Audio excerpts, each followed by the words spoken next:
Anna and I stumbled away from the clearing, the air thick with the smell of decay.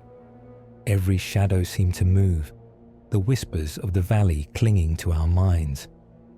The road back was long, but I wasn't sure if we had truly escaped. I could still feel it, lingering just beyond perception, waiting for the moment when we would return, or when it would come for us. The journey back to civilization felt stretched, unreal. The valley never seemed to end, the trees pressing closer, the sky darkening unnaturally. We walked for what felt like days, but the sun never rose, only shifting between eerie twilight and a bruised, starless night. At some point, Anna collapsed. I caught her before she hit the ground, her breathing shallow. Her skin was colder than before, her fingers twitching as if she were trying to grasp something unseen. I shook her gently. "Stay with me." Her eyes fluttered open, but they weren't looking at me. "It's calling us back," she whispered. "It never lets them leave." I swallowed hard, trying to suppress the growing dread. "We're almost out. Just keep moving." But the valley wouldn't let go. The road ahead, once a dirt path leading away from the cursed land, now looped back toward the clearing. The air felt heavier, pressing against my skull, and I could swear I heard Dimitri's voice, faint, distant, pleading. "Help me." Anna jerked upright, her pupils dilated, her breathing ragged. "He's still here." I grabbed her shoulders, forcing her to focus. "Number, that's not him. It's trying to pull us back." Her expression twisted in pain, but she nodded. We pushed forward, even as the whispers turned into something more, laughter, low and echoing, as if the valley itself found amusement in our struggle. Then we saw it. A figure stood at the edge of the road, not Dimitri, not human. It was tall, its body stretching impossibly thin, its face obscured by shifting darkness. Its arms, long and skeletal, twitched as it raised one hand and beckoned. Anna whimpered, gripping my arm tightly. "Don't stop. Don't look at it." I didn't. We ran. And this time, the valley let us go. But deep inside, I knew we hadn't truly escaped. Not yet. The hollow land had touched us, marked us, and whatever existed there, it was waiting. We would return, or worse, it would come for us. The world outside the hollow land felt wrong. Civilization should have been a relief. Cars, buildings, neon lights flickering in the dark. But everything felt artificial, like a painted backdrop on a stage where something watched from behind the curtain. Anna and I returned, but not unchanged. We had made it back to the city, yet the sensation of being observed never faded. The shadows stretched too long at night. Reflections lingered half a second too long in mirrors. And worst of all, the whispers never truly stopped. We tried to tell ourselves that Dimitri was gone, that the valley had swallowed him. But deep down, I knew the truth. He wasn't gone. He was waiting, and the hollow land wasn't done with us yet. It started 2 nights after our return. I woke up gasping, my sheets damp with sweat, the echo of a voice still ringing in my ears. At first, I thought it was just another nightmare. But when I turned to my phone, I saw it. The missed call. Dimitri. The number was his. The timestamp read 3:03 a.m. The hollow hour. My breath caught in my throat. My hands trembled as I tapped the screen, pulling up the voicemail. Static, a low hum. Then, beneath it, a voice. Warped, distant, familiar. "I see you." The recording ended. I dropped the phone as if it had burned me. My pulse hammered in my ears. It had to be a mistake, a glitch. His number should have been dead. He had no service in the hollow land, no way to call. Anna sat up from the couch in the corner of my apartment, rubbing her eyes. "What's wrong?" I didn't answer. I just played the voicemail. She listened, her face draining of color. By the time it ended, she was shaking. "That's him." "No," I said, though I wasn't sure if I was trying to convince her or myself. "That's something using his voice." She didn't argue. Instead, she reached into her pocket and pulled out her phone. Her fingers moved fast, scrolling through her call log before stopping, going rigid. She held the screen up to me. 3:03 a.m. One missed call. Dimitri. Neither of us spoke of it the next day. We barely spoke at all. The reality of what had happened, what was happening, settled over us like a weight too heavy to lift. But the calls kept coming. Every night, 3:03 a.m. No matter if we turned off our phones, removed the SIM cards. When we powered them back on, the missed call was always there, and the messages grew longer. At first, just static, then breathing, then a whisper, "It's not over." By the fifth night, we stopped sleeping. The whispers weren't just in the recordings anymore. They were in the corners of rooms, in the wind, in the spaces between words. Then, on the seventh night, the message changed. "Come back." The Hollow Land wasn't calling us. It was demanding us. And somewhere, in the distance of the Forgotten Valley, I knew Dimitri was waiting, or what was left of him. We made the decision in silence. There was no dramatic discussion, no moment of hesitation. We both knew, deep down, that we'd never really left. We'd escaped in body, but not in soul.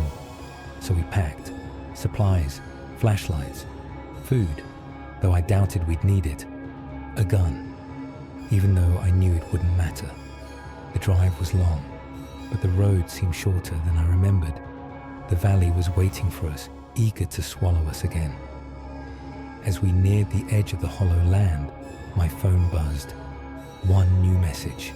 Dimitri. I stared at the screen, throat dry. Then, against every rational instinct, I opened it. A single photo. A man standing in the clearing where the structure had been. His back was to the camera. His head tilted at an unnatural angle.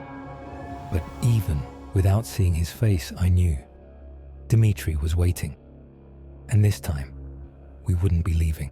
The road twisted beneath the weight of our tires, the trees pressing in on both sides like a tunnel. The deeper we drove, the quieter the world became. The wind stopped. No crickets, no rustling leaves, just the low hum of the engine and the sound of my own breathing. Anna gripped the wheel tighter, her knuckles pale. Are we really doing this? I glanced at my phone. The screen was black, but the message still burned in my mind. The photo.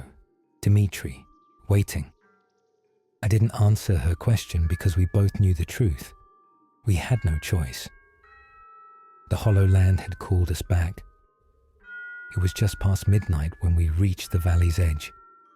The road ended abruptly, fading into the overgrown path we had walked once before. I stepped out of the car, feeling the weight of the air press against me. Something had changed since we were last here. The Hollow Land was no longer pretending to be just a place. Anna stood beside me, silent. She had her camera strapped around her neck, though I doubted anything it captured would make sense once we left this world behind. The valley was like a wound, something deep and raw, something festering in the earth where it shouldn't be. Then, far ahead through the darkness, something flickered, light, a single swaying lantern, barely visible through the shifting trees. "Someone's there," Anna whispered. I swallowed hard, or something. But we both moved forward, deeper into the blackened woods. The moment we stepped past the tree line, I felt it again, that twisting sensation, as if reality had bent itself around us. The air turned thick, humid with something that smelled like rot and metal. The light moved ahead of us, leading the way. We followed. Every step felt wrong.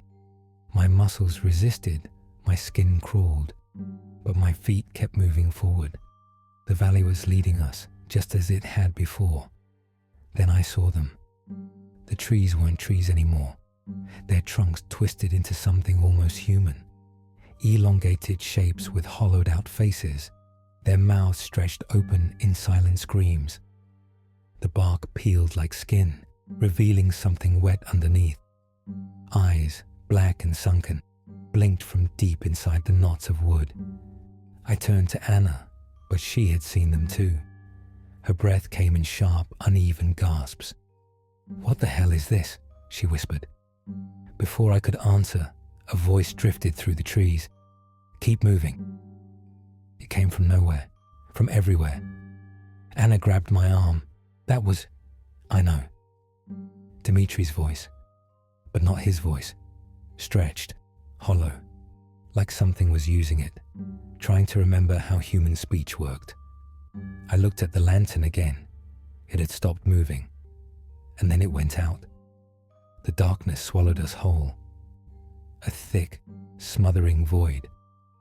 I reached for Anna, but my fingers grasped only empty air. Then the whispers began. They slid under my skin, curling around my thoughts, each one layering over the last, until I couldn't tell what was real and what wasn't. "You left me. It's your fault. Come back." A shape emerged from the dark. I couldn't see its face. Not yet, but I knew. I took a step back. "Dimitri?" The figure twitched, its arms hanging too loose at its sides. It moved, but not like a person, more like a marionette, pulled forward by something unseen. I heard Anna's sharp breath behind me. "That's not him." The figure stopped. Slowly, its head lifted, and finally, I saw what had become of my friend. His face was still his, but it wasn't. The skin was pale, stretched too tight over his skull, his mouth curled into a fixed grin. His eyes, they were gone. In their place, only black, endless voids that swirled with something I couldn't comprehend. "You shouldn't have left." His voice came from inside my head. Anna screamed. Dimitri moved. The moment his fingers stretched toward me, the valley twisted again, reality pulling apart at the seams. The ground lurched beneath me. The air vibrated with a deep guttural hum. And then the world snapped back into focus. We were no longer in the forest.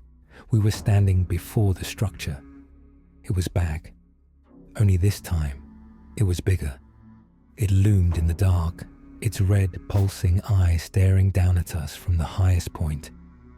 The walls breathed in and out, shifting like muscle, the black veins running along its surface throbbing with something alive. Dimitri stood between us and the entrance, his head tilted, watching, waiting. And from inside the structure, something else moved. The hollow land had us again, and this time it wasn't going to let us leave. What do you think happened to Dimitri? Do you think Anna and I will make it out this time? Or is the hollow land preparing something even worse? Let me know your thoughts in the comments. Want to know what happens next? Stay tuned for the next part, where we uncover the true nature of the hollow land and what lies inside the structure. Don't forget to follow and turn on notifications so you don't miss the next chapter.